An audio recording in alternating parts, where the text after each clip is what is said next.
আমরা চাঁদাবাজের বদলে চাঁদাবাজ দেখতে চাই না। যারা এতদিন বাস স্ট্যান্ড দখল দিয়ে চাঁদাবাজি করেছে, সিএনজি স্ট্যান্ড থেকে ওই রাস্তার মোড়ে দাঁড়িয়ে দাঁড়িয়ে টাকা আদায় করেছে, যারা মানুষের উপরে নির্যাতন করে নিপীড়ন করেছে, 15 বছরের ব্যবধানে মানুষ যেহেতু স্বাধীনতা পেয়েছে, আমি সবাইকে অনুরোধ করে বলে যেতে চাই, যেদিন গেছে একেবারেই গেছে।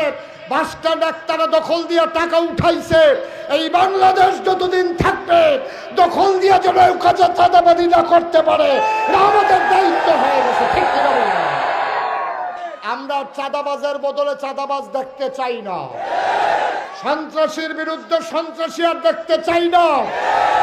আমরা যারা বালুর মহল দখল করে আমার গোমতী নদীর শত শত কোটি টাকার সম্পদ লুণ্ঠন করেছে, আমরা সেই লুণ্ঠনকারী আর দেখতে চাই না।